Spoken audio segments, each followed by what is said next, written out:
오늘은 책 읽기 좋은 날.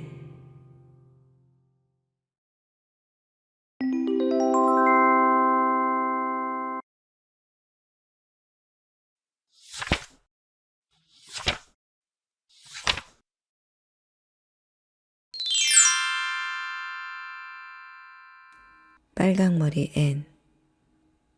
지은이 루시무드 몽고메리. 옮기니 박혜원.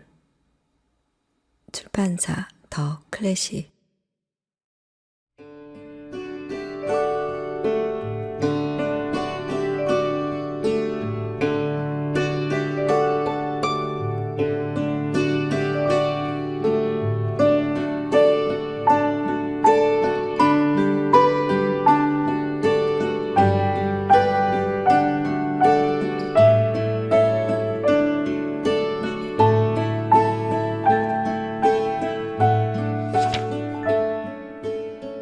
안녕하세요. 책 읽기 좋은 날입니다. 오늘은 사랑스러운 소녀 앤 셜리의 꿈과 희망, 지친 삶에 위로와 웃음을 전하는 긍정의 아이콘 빨강머리 앤입니다. 루시무드 몽고메리의 삶이 투영된 소설로 캐나다의 프린스 에드워드 섬이 배경입니다. 당시 프린스 에드워드 섬은 도시화와 산업화가 진행되고 있었고 세계 곳곳에서 이민자들이 부푼 꿈을 안고 섬으로 몰려들었습니다. 하지만 소설 속 에이벌리 마을은 아직 호롱불을 밝히는 시골 마을로 애는 흐드러진 벚꽃과 사과꽃, 자작나무 등 자연 속에서 상상력을 펼치며 자신의 꿈을 향해 나아갑니다. 1870년에서 1880년대의 여성과 아이들은 가장 차별받는 위치에 있었습니다. 하지만 애는 특유의 낙천성으로 사람들과 함께 호흡하며 성장해 나가고 100년이 넘는 지금까지도 가장 사랑스러운 아이로 남아 있습니다. 매슈와 마릴라는 농장 일을 도울 고아 소년을 입양하려고 하지만 스펜서 부인의 실수로 주근깨 비쩍마른 빨강머리 소녀 앤이 집으로 오게 됩니다. 무뚝뚝하고 낯가림 심한 마릴라와 매슈는 낙천적이고 상상력 풍부한 앤을 키우면서 삶의 즐거움을 찾고 앤은 초록지붕집의 아이가 되어 밝고 씩씩하게 자라나게 됩니다. 그럼 지금부터 책 속으로 잠시 들어가 보도록 하겠습니다. 영상이 마음에 드시면 구독, 좋아요, 알람도 잊지 마세요. 즐거운 시간 되세요.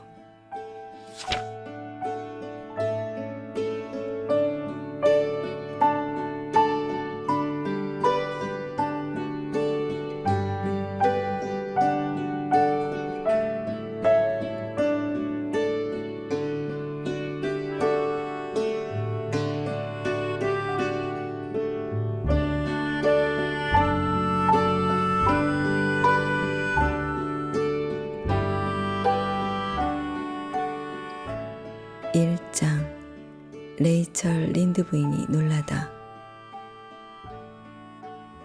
레이철 린드 부인은 에이버니 마을의 큰 길이 작은 골짜기 쪽으로 비탈져 내려가는 곳에 살았다.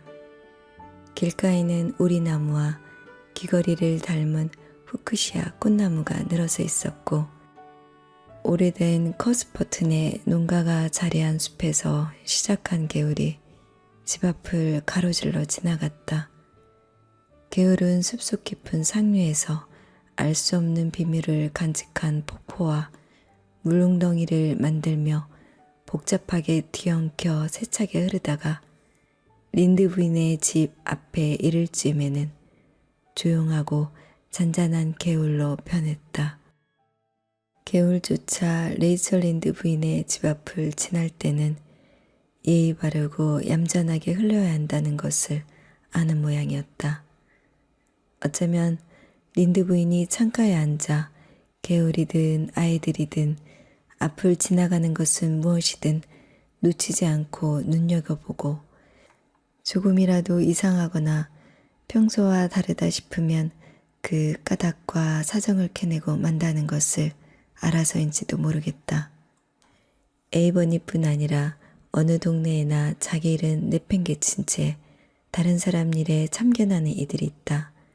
하지만 네이처린드 부인은 자기 일을 깔끔하게 처리하면서 남의 일까지 거들어대는 능력 있는 사람이었다. 타고난 살림꾼으로 집안일에 어디 흠잡을 데가 없었다. 레이첼 린드 부인은 재봉 봉사회를 이끌었고 주일학교 운영을 도왔으며 교회의 봉사회와 해외 선교 지원단의 가장 든든한 후원자였다. 이 모든 일을 다하고도 몇 시간이고 부엌 창가에 여유롭게 앉아서 무명실로 침대볼을 떴고 에이버니의 주부들은 린드 부인이 침대볼을 16장이나 떴다며 감탄하고는 했다.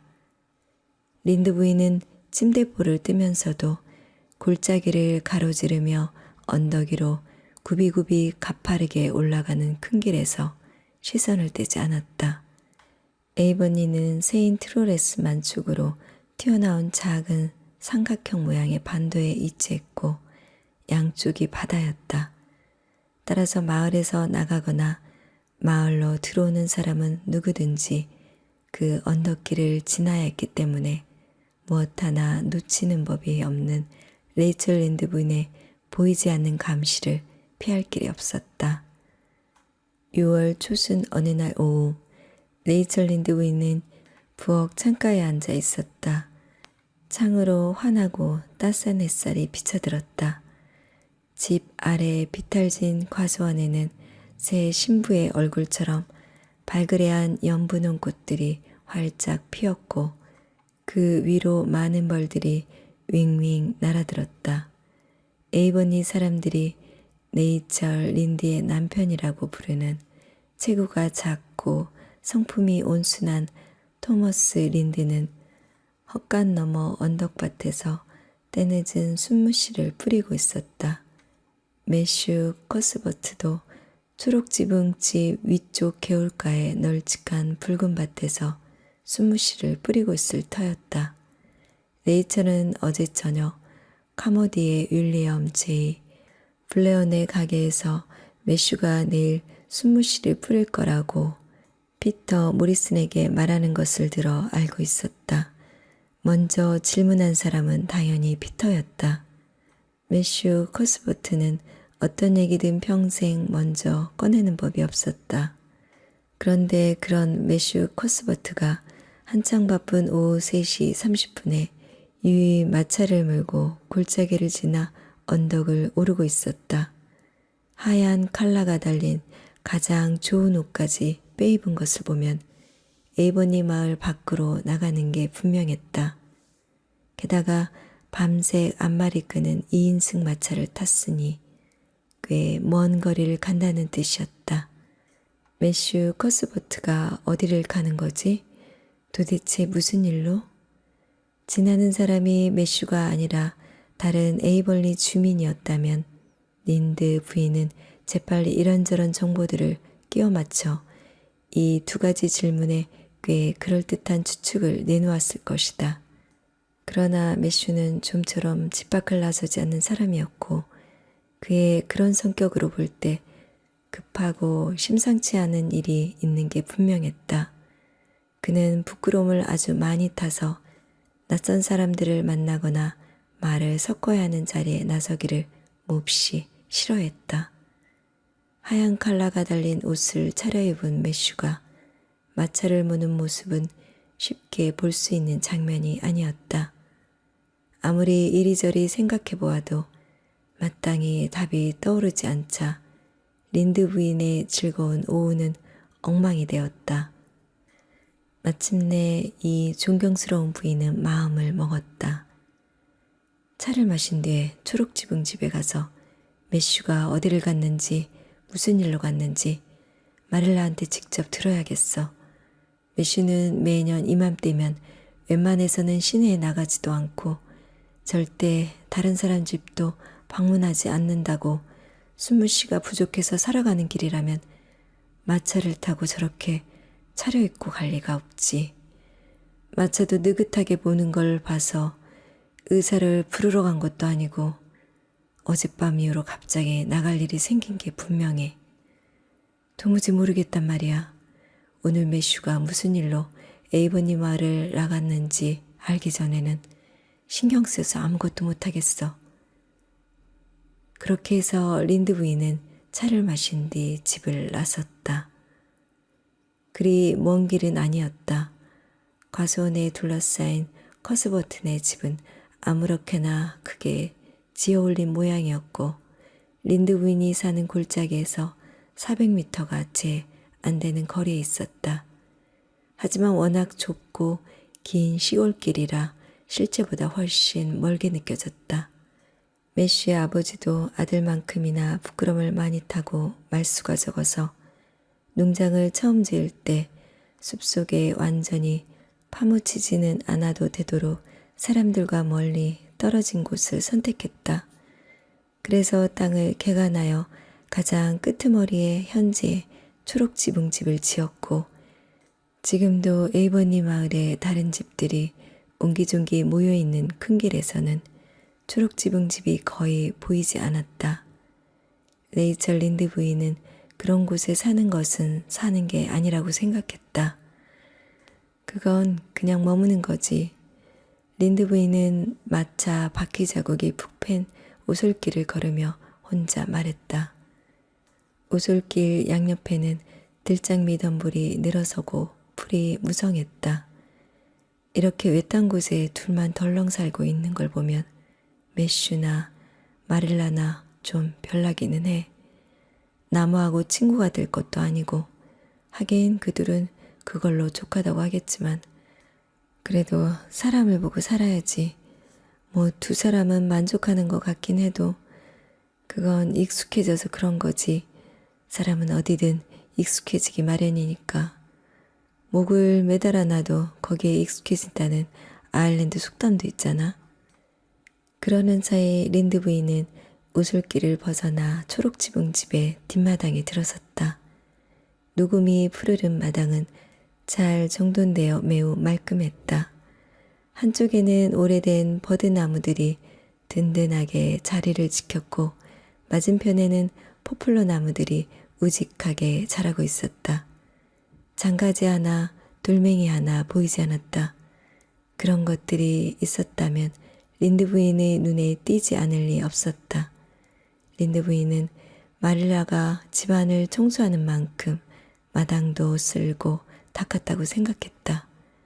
땅에 떨어진 음식을 흙도 털지 않고 주워 먹을 수 있을 것 같았다.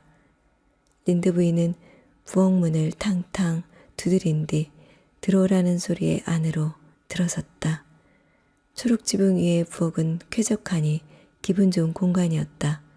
아니, 질릴 정도로 깨끗해서 아무도 사용하지 않은 응접실처럼 보였고 안 그랬다면 기분이 더 쾌적했을 것이다. 부엌창은 동쪽과 서쪽으로 나 있었다. 뒷마당이 내다보이는 서쪽 창문으로는 부드러운 6월 햇살이 한가득 쏟아져 들어왔다. 그러나 동쪽 창은 포도넝쿨이 파랗게 뒤덮고 있어서 왼쪽 과수원에 활짝 핀 하얀 벚꽃과 개울옆 골짜기 아래에서 가지를 늘어뜨린 늘씬한 자작나무만 힐끗 보일 뿐이었다. 마릴라는 햇볕이 별로 달갑지 않아 부엌에 앉을 때면 늘 동쪽 창가에 앉았다. 진지하게 임해야 할 세상에서 햇빛은 너무 가볍고 허황된 듯 보였다. 지금도 마릴라는 동쪽 창가에 앉아 뜨개질을 하고 있었고 그 뒤에 놓인 식탁에는 저녁 식사가 차려져 있었다. 린드 부인은 문을 채 닫기도 전에 식탁 위에 차려진 것들을 모두 머릿속에 기록했다. 접시가 3개 놓인 것으로 보아 마릴라는 매슈가 누군가를 데리고 집에 와서 함께 저녁을 먹을 거라고 생각한 게 분명했다. 하지만 접시는 평소에 쓰던 것들에다가 꽃사과잼과 케이크 한 개가 전부였다. 기다리는 사람이 별로 특별한 손님은 아니란 뜻이었다. 그럼 매슈가 차려입은 하얀 칼라 옷과 밤새 안말은 뭐지? 비밀이라곤 없이 조용하던 초록지붕 집이었는데 뜻밖의 등장한 수수께끼 때문에 린드 부인은 갈피를 잡을 수가 없었다. 레이철 어서 와요. 저녁 날씨가 정말 좋죠. 앉으세요. 다들 잘 지내죠? 마릴라는 기분이 좋아 보였다. 마릴라와 린드 부인은 서로 닮은 점이 없었지만 어쩌면 그 때문에 두 사람 사이에는 우정이라고밖에 달리 표현할 길이 없는 뭔가가 존재했다. 마릴라는 큰 키에 몸에 굴곡이라고는 없이 꽤 마른 편이었다. 그리고 군데군데 희끗거리는 검은 머리를 언제나 뒤로 틀어 올려 철사 머리핀 2개로 단단히 고정시켰다. 세상 경험이 적고 고지식한 인상을 풍겼는데 실제로도 그랬다. 하지만 다행히 말을 할 때 조금만 다듬으면 유머 감각이 있다는 말을 들을 것도 같았다. 우리는 다 잘 지내요. 그런데 매슈가 오늘 어디 가던데 마릴라한테 무슨 일이 있나 걱정했어요. 혹시 의사를 부르러 간 게 아닌가 해서요. 린드 부인이 말했다. 마릴라는 그럴 줄 알았다는 듯이 입술을 실룩였다. 린드 부인이 찾아올 것을 이미 짐작하고 있었다. 매슈가 그렇게 생뚱한 모습으로 마을을 나가는 광경을 봤으니 린드 부인의 호기심이 발동하고도 남으리라 생각한 것이다. 아니에요. 어제는 두통이 심했지만 지금은 괜찮답니다. 오라버니는 브라이트 리버역에 갔어요. 노바스코샤 고아원에서 남자아이 1명 데려오기로 했는데 그 아이가 오늘 저녁에 기차로 도착할 거거든요. 매슈가 오스트레일리아에서 온 캥거루를 데리러 갔다고 해도 이보다 더 놀라지는 않았을 것이다. 린드 부인은 정말로 5초 동안 말문이 다 막혀버렸다. 마릴라가 자신을 놀릴 리는 만무했지만 그런 생각을 안 할 수가 없었다. 마릴라 정말이에요? 린드 부인은 겨우 입을 열고 추궁하듯이 물었다. 그럼요. 마릴라는 노바스코샤에서 고아 소년을 데려오는 것이 별일 아닌 것처럼 말했다. 마치 제대로 된 에이버니 농가라면 봄에 을에 있는 일인 양 했다. 린드 부인은 큰 충격을 받았다. 머릿속은 놀라서 느낌표로 가득 찼다. 남자애라니. 다른 사람도 아니고 마릴라와 매슈가 남자애를 입양한다고. 그것도 고아원에서. 세상에 말도 안 돼. 이보다 더 놀랄 일은 없을걸. 절대 없지. 도대체 왜 그런 생각을 한 거예요? 린드 부인이 못마땅한 듯 따져 물었다. 자신에게 조언을 구하지 않고 벌어진 일이었고 그러니 마땅찮아 하는 게 당연했다. 글쎄요, 오래전부터 생각했던 일이에요. 사실 겨울 내내 생각했답니다. 크리스마스 전날 알렉산더 스펜서 부인이 왔었잖아요. 그때 봄에 호프타운에 있는 고아원에서 여자애를 데려올 거라고 하더군요. 사촌이 거기 살아서 스펜서 부인도 몇 번 가봤고 그곳 사정도 잘 아나보더라고요. 그래서 그 뒤로 오라버니하고 저도 간간히 그런 얘기를 나눴죠. 남자애가 있으면 좋겠다는 생각도 들고요. 오라버니도 나이를 먹었고 알잖아요. 벌써 60인데 기력도 예전만 못하고 심장 때문에 많이 힘들어 하거든요. 일꾼 들이는 게 얼마나 골치 아픈 일인지 알잖아요. 멍청하고 덜 떨어진 프랑스 사내애들 뿐이고 쓸만한 일꾼이 없어요. 게다가 기껏 가르쳐놔도 바닷가재 통조림 공장이나 미국으로 내빼버리니까요. 처음에 오라버니가 영국 사내애들을 데려오자고 하더군요. 하지만 내가 안 된다고 딱 잘랐어요. 그 애들도 괜찮죠. 나쁘다는 게 아니에요. 그저 런던 거리를 떠돌던 애들보다는 적어도 우리 캐나다에서 태어난 아이면 한다고 말했죠. 어떤 아이를 데려오든 감수할 부분이야 있겠지만 캐나다 아이면 마음도 편하고 밤잠도 더 푹 잘 것 같았거든요. 그래서 스펜서 부인한테 여자아이를 데리러 갈 때 우리도 아이를 한 명 데려다 달라고 부탁하기로 했죠.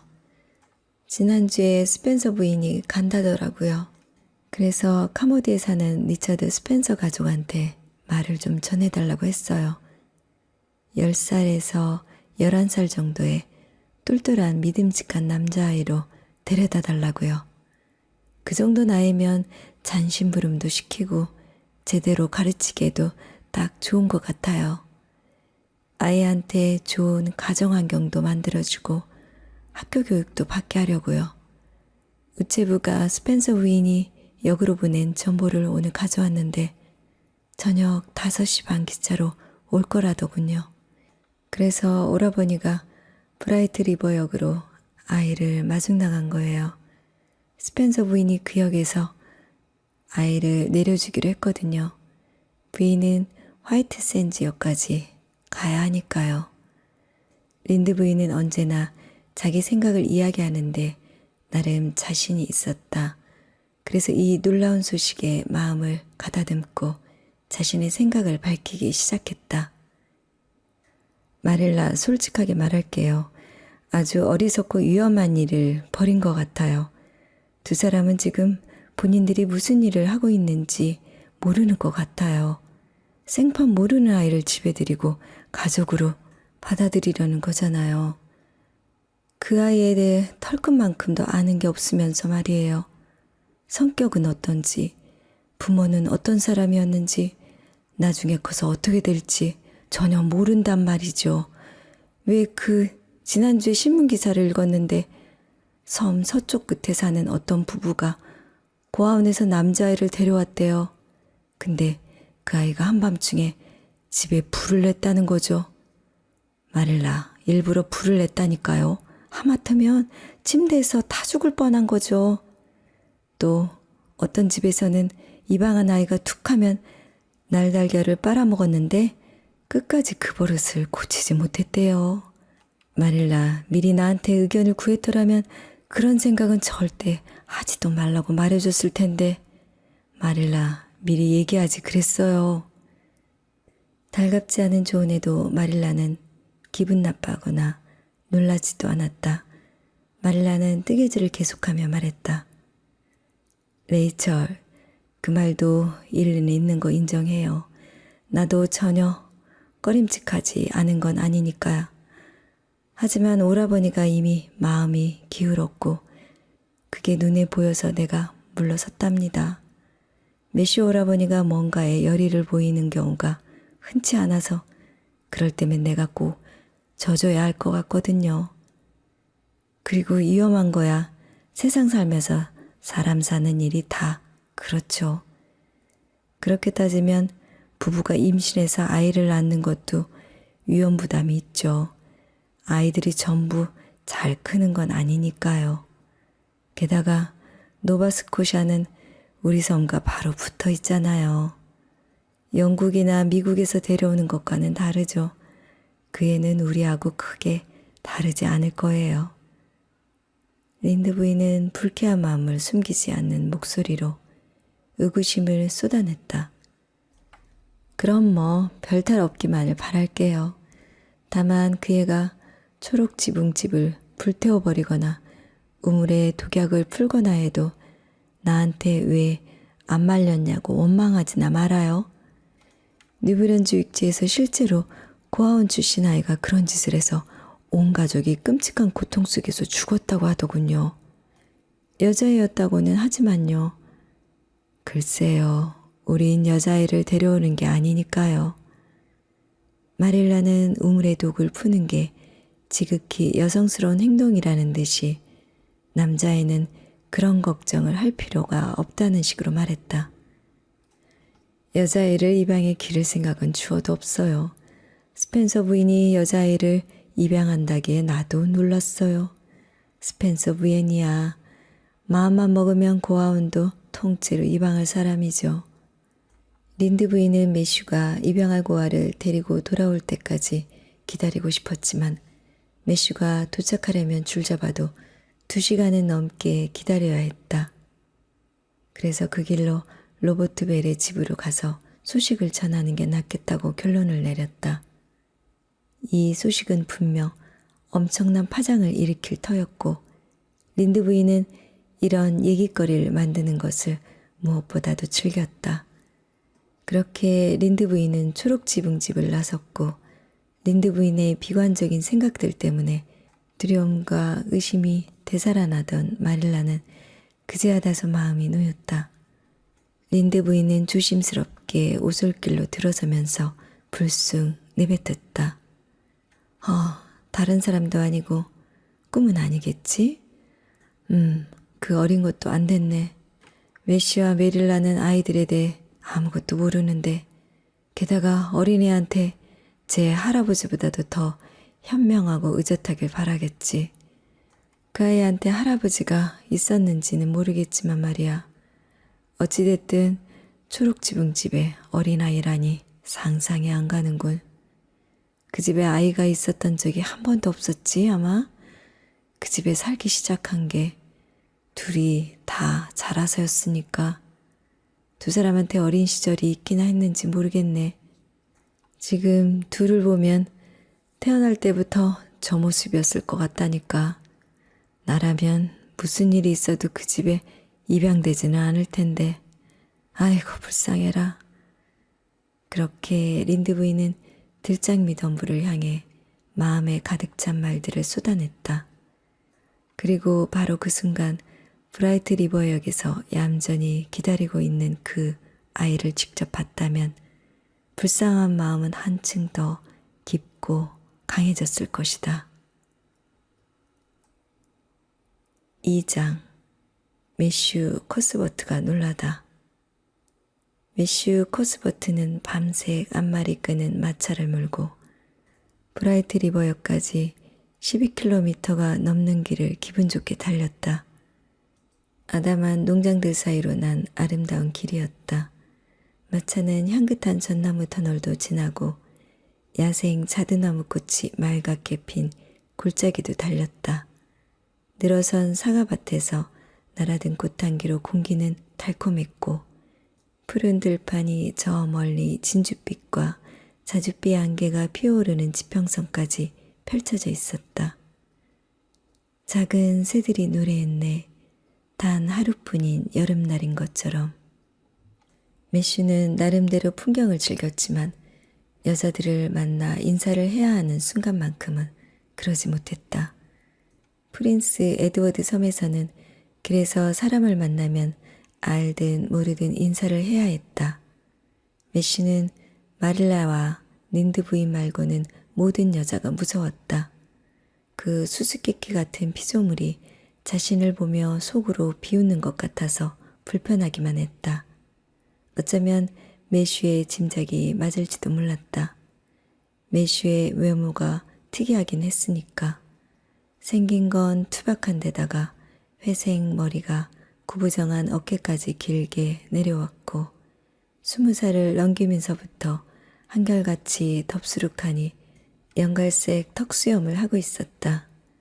사실 회색 머리만 다를 뿐 20살 때나 60살인 지금이나 별반 다를 게 없었다. 브라이트 리버역에 도착했지만 열차가 지나가는 적은 없었다. 매슈는 너무 일찍 왔다고 생각하며 조그마한 브라이트 리버 호텔 마당에 말을 묶은 뒤 역사로 향했다. 긴 플랫폼은 거의 텅 비어 있었다. 눈에 띄는 사람이라고는 플랫폼 맨 끝에 쌓아둔 지붕 널판 지더미에 앉아있는 여자일 뿐이었다. 매슈는 여자이라는 사실을 알아차리자마자 눈길도 주지 않고 몸을 옆으로 돌려 대도록 빨리 지나쳤다. 만약 매슈가 아이를 봤다면 잔뜩 긴장해 있으면서도 기대감에 차있는 몸짓과 표정을 알아봤을 것이다. 소녀는 그 자리에 앉아 무언가를 어쩌면 누군가를 기다리고 있었고 할 수 있는 일이 앉아서 기다리는 것밖에 없었기 때문에 혼신의 힘을 다해 앉아서 기다리는 중이었다. 역장이 저녁 식사를 하려고 매표소 문을 잠그며 집에 갈 준비를 하고 있었다. 매슈는 역장에게 35분 기차가 곧 도착하는지 물었다. 35분 기차는 30분 전에 들어왔다가 떠났지요. 하지만 커스버트 씨가 올 거라며 어떤 승객이 아이를 한 명 내려놓고 갔답니다. 여자아이요.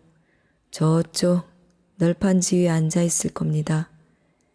여자 대합실에서 기다리라고 했는데도 바퀴도 좋다고 아주 진지하게 말하더군요. 상상할 거리가 많다나요? 별난 아이예요.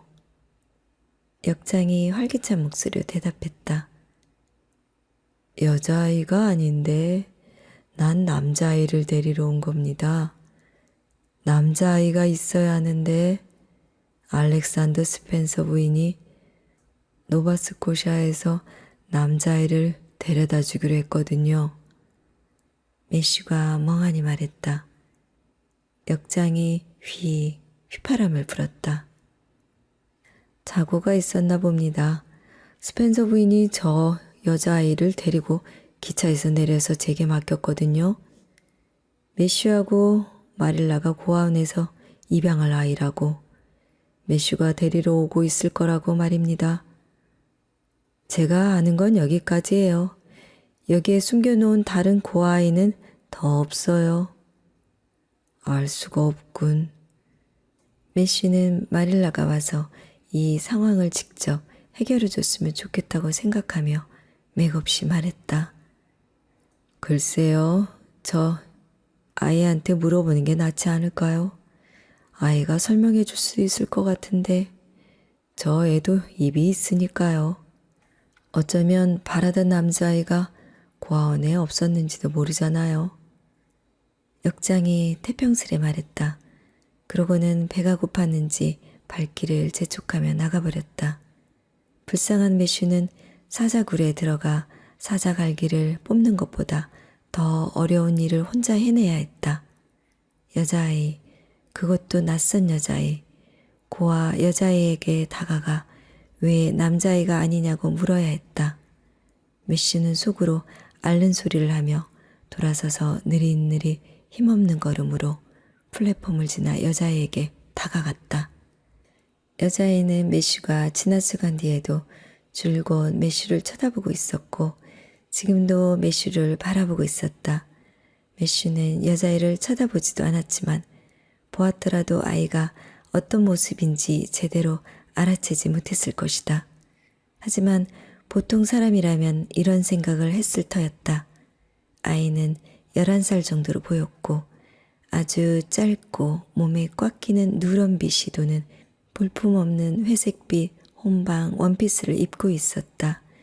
그리고 색이 바래고 납작한 갈색 밀짚 모자를 썼으며 모자 아래로 수많은 새빨간 머리카락을 두 갈래로 따 등 뒤로 늘어뜨렸다. 작고 하얀 얼굴은 갸름했는데 주근깨 투성이었다. 입도 크고 눈도 컸다. 눈동자는 햇살과 기분에 따라 초록색이 되었다가 잿빛이 되기도 했다. 여기까지는 보통 사람의 시선으로 알아차릴 수 있는 모습이었다. 그러나 관찰력이 뛰어난 사람이라면 매우 뾰족하고 도드라진 턱도 눈에 들어왔을 것이다. 또한 큰 눈에 생기발랄했고 입은 귀여운 입술에 감정을 고스란히 드러낼 것 같았으며 이마는 넓고 동그랬다. 한마디로 보는 눈이 예리한 사람이었다면 제자리가 아닌 곳으로 인도된 이 여자애가 부끄럼 많은 매슈 커스버트가 그토록 터무니없이 무서워하는 흔하디 흔한 여자들과 전혀 다른 정신세계의 소유자라고 결론 내렸을 것이다. 다행히 매슈는 먼저 말을 거는 시련을 겪지 않아도 되었다. 매슈가 자신에게 오고 있다는 확신이 들자마자 여자애는 자리에서 일어서서 햇빛에 그을린 야인 한 손으로 다 해진 구식 여행용 가방의 손잡이를 꽉 움켜잡았다. 그리고 나머지 한 손을 매슈에게 내밀며 말했다. 유난히 또랑또랑하고 싹싹한 목소리였다. 초록지붕집의 매슈 커스버터 아저씨 맞으시죠? 만나 뵙게 되어 정말 기뻐요. 절 데리러 오시지 않을까봐 막 걱정이 되려고 해서 아저씨가 못 오는 온갖 이유를 상상하고 있었어요. 아저씨가 오늘 밤까지 절 데리러 오시지 않으면 커다란 벚나무가 있는 모퉁이까지 기찻길을 따라 내려갈 생각이었어요. 그리고 그 나무에 올라가서 밤을 보내려고 마음먹고 있었어요. 전 하나도 무섭지 않아요. 하얀 벚꽃이 활짝 핀 나무 위에서 달빛을 받으며 잔다니 굉장히 멋질 것 같지 않으세요? 대리석으로 된 넓은 방에 있다고 상상할 수도 있고요. 그리고 아저씨가 오늘 밤에 못 오셔도 내일 아침에는 꼭 오실 거라고 생각했거든요. 매슈는 앙상한 작은 손을 어색하게 맞잡았다. 그러면서 어떻게 해야 할지 마음을 굳혔다. 눈을 반짝반짝 빛내는 이 아이에게 차마 착오가 있었다는 말을 할 수가 없었다. 일단 집으로 데려가서 마릴라에게 말하게 할 작정이었다. 무슨 착오가 있었든지 여자아이를 브라이트 리버역에 혼자 남겨둘 수는 없었다. 궁금한 점을 물어보거나 설명을 듣는 일은 초록지붕집에 무사히 돌아간 다음에 하는 게 나을 것 같았다. 늦어서 미안하구나. 따라오너라. 저 마당에 말이 있단다. 가방은 이리 다오. 매슈가 겸언쩍은 듯 말했다. 아, 제가 들게요. 아이가 활기찬 목소리로 대답하며 말을 이었다. 무겁지 않아요. 가방 안에 제가 가진 걸 전부 넣었지만 무겁지 않아요. 그리고 잘못 들면 손잡이가 빠져버려요. 그러니까 제가 드는 게 나아요. 저는 요령을 정확히 알거든요. 이건 엄청나게 오래된 가방이에요. 와, 아저씨가 오셔서 정말 기뻐요. 벚나무 위에서 자는 것도 근사하지만요. 여기서 멀리 가야 하는 거죠? 스펜서 아주머니가 13km는 될 거라고 하셨어요. 전 마차 타는 걸 좋아하니까 괜찮아요. 아, 아저씨 집에서 아저씨의 가족으로 사는 건 정말 멋진 일일 거예요. 저는 지금껏 한 번도 가족이 없었거든요. 또 꼭 그런 건 아니기도 한데 아무튼 고아원은 최악이었어요. 넉 달밖에 안 있었지만 다시는 가기 싫어요. 아저씨는 고아원에서 지내본 적이 없을 테니까 거기가 어떤 곳인지 잘 모르실 거예요. 아저씨는 상상도 못할 정도로 끔찍해요. 스펜서 아주머니는 이렇게 말하는 건 나쁜 태도라고 하셨지만 제가 일부러 나쁘게 말하는 게 아니에요. 나쁜 말은 자기도 모르게 불쑥 튀어나오잖아요. 사람들은 좋았어요.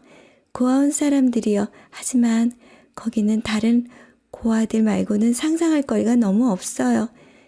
아이들에 대해 이렇게 상상해 보는 것도 꽤 재미는 있었어요. 그러니까 옆에 있는 여자아이가 사실은 백작의 딸인 거죠. 그런데 아기 때 사악한 유모가 유괴를 했고 유모는 그 사실을 털어놓지 못한 채 죽은 거예요. 저는 밤에 누우면 잠들기 전에 이런 상상을 했어요. 낮에는 시간이 없었거든요. 아무래도 그래서 이렇게 말랐나 봐요. 저 너무 빼빼 말랐죠. 뼈만 있고 살은 하나도 없어요. 전 제가 팔꿈치가 움푹 들어갈 만큼 포동포동하고 보기 좋은 모습이라고 상상하는 게 참 좋아요. 매슈의 길동무는 그만 말을 멈췄다. 숨이 차기도 하고 마차를 묶어둔 곳에 다다랐기 때문이었다. 아이는 마차가 마을을 벗어나 가파른 작은 언덕길을 내려올 때까지 아무 말도 하지 않았다. 부드러운 흙을 깊이 파서 길을 낸 탓에 양쪽 비탈에는 꽃이 만발한 벚나무와 새하얗고 늘씬한 자작나무들이 두 사람의 머리보다 1미터쯤은 위에 늘어서 있었다. 아이는 손을 뻗어 마차잎을 스치는 야생 자두나무 가지 하나를 꺾으며 물었다. 아름답죠. 비탈길에 옆으로 뻗은 저 나무 말이에요. 온통 하얗게 레이스를 단 듯한 저 나무를 보면 뭐가 생각나세요? 글쎄다. 잘 모르겠구나. 매슈가 대답했다.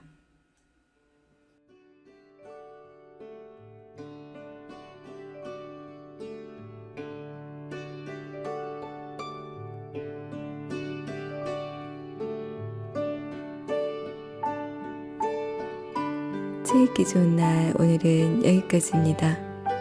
끝까지 함께 해주셔서 감사합니다.